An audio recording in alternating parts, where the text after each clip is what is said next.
Welcome to Inside Communications Radio, presented by Media Training Worldwide. I'm Mike Bako, and today we're joined by Rodger Roeser. He's the president of the Eisen Agency. Rodger, thanks for joining us today. Mike, it's great to be here. Thanks for having me on. Your firm specializes in investor and public relations. So let's talk about why some firms and organizations go outside, or don't go outside, I should say, for their public relations and marketing needs. Why do you think that they insist on doing this in-house? I have no idea.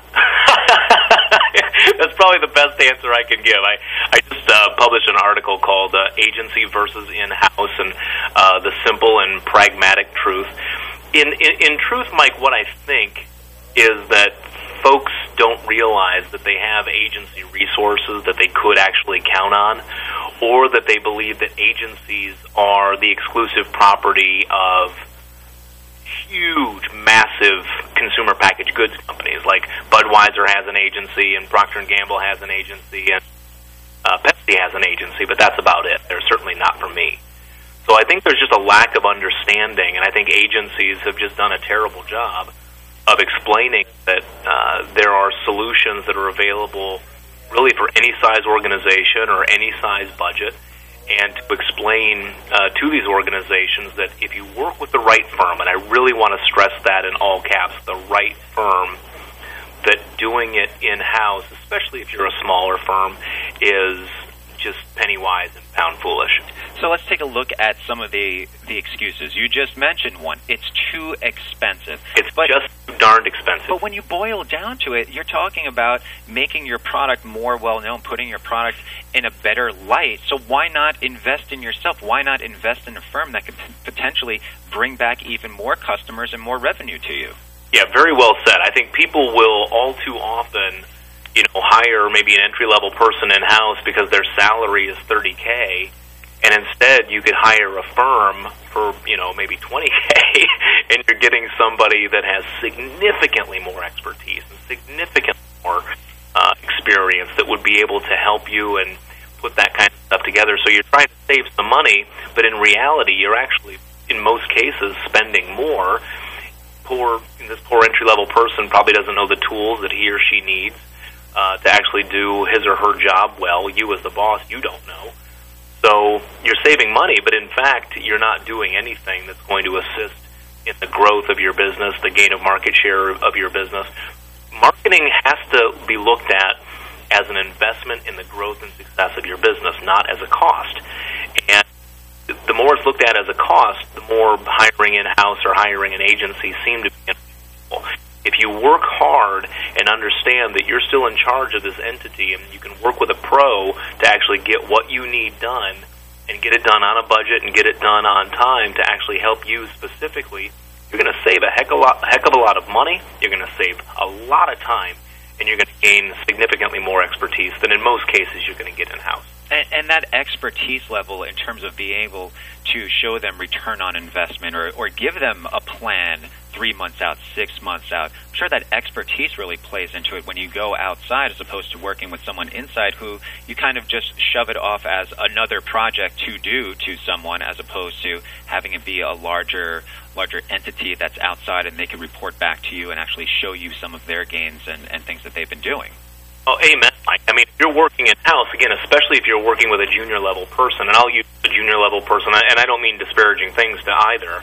I'm just comparing this to expertise in-house. If you just need somebody to crank out a couple press releases here and there, or maybe you just need a brochure or something done, then sure, maybe you want to have, somebody who's just coming out of school. But if you think a publisher is the way to go, or if you're asking questions like, well, I put a press release out, how come I'm not getting featured in the magazine? You really don't have a good understanding of marketing.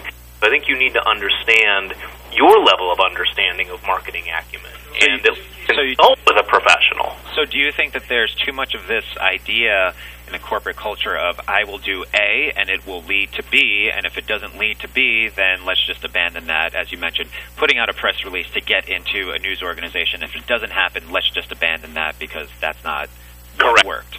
Right, or I don't know why we're using the Twitter. I heard of something called Facebook that we might want to do as a business, but I don't really see the point. And we advertised once years ago, and it didn't work, so there's no point in doing that. So, and we do paint this caricature of the out-of-touch older executive talking about the Facebook or the Twitter and not wanting to utilize that. And if people bring them those sorts of ideas, they don't think that it reaches their core audience. Have you noticed just over the last few years that a lessening of that, or do you still just face those same obstacles over and over again when you deal with people? Yeah, I mean, you're still seeing some of those obstacles. I think some, more often than not, they're opening up to it. But in general, it still is that conversation. I don't really understand it. So, yeah, we should do it. I just have no idea why. Right. So, again, you have poor entry-level Susie sitting there twittering frantically, and there's no way he or she is able to actually prove anything resembling ROI or growth. In fact, she's not even included in the business growth initiatives of the company. She has no idea, but she knows that she was just supposed to put this press release out, or she put together a brochure about something that the company's doing that she really doesn't understand what it is, but she's finding a couple stock photos and writing some copy and getting it to the boss, and the boss is unnerved or he's not happy about that, and she's frustrated, and that's why the turnover is so high. And, you know, what you have is a perfect storm of somebody who knows little to nothing about the industry or the profession actually making the hiring, firing, and agency selection in that industry.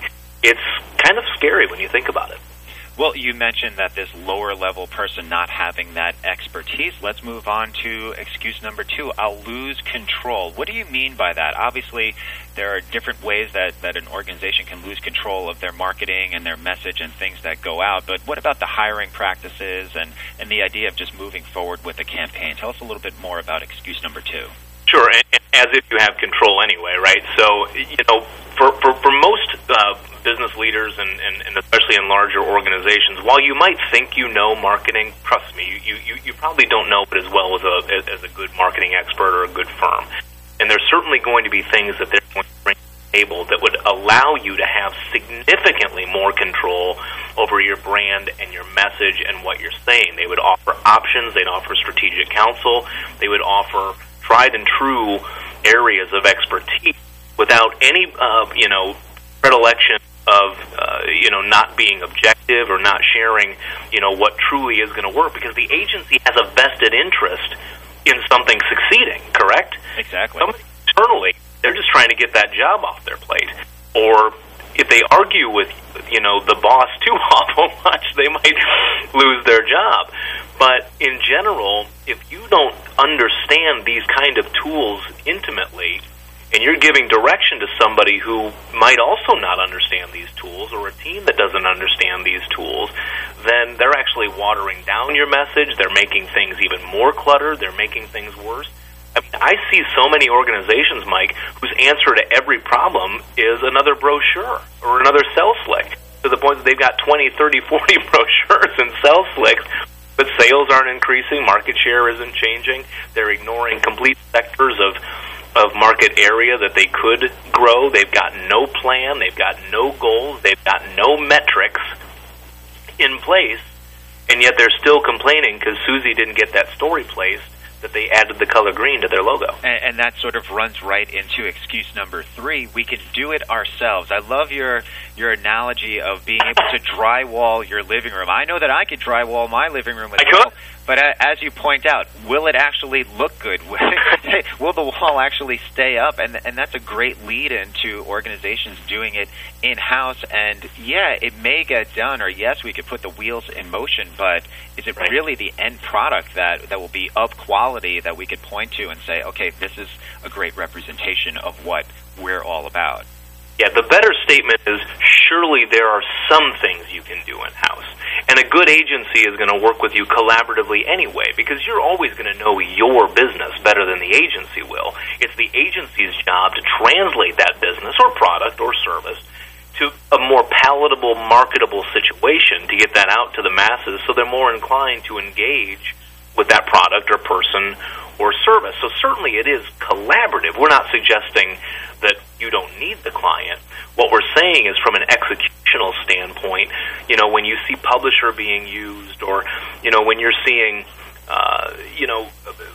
press releases that are written that even the advertising department would blush at, they're so poorly done.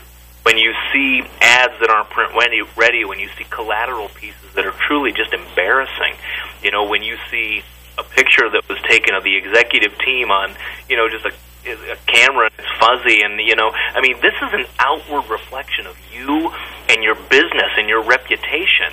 And here you are claiming to be, this high-end organization that's well-led and efficient and this and that, and your stuff kind of looks like hell, and it's filled with jargon that nobody really understands, and your corporate leadership doesn't care enough about its image to even have, professional-looking business cards done.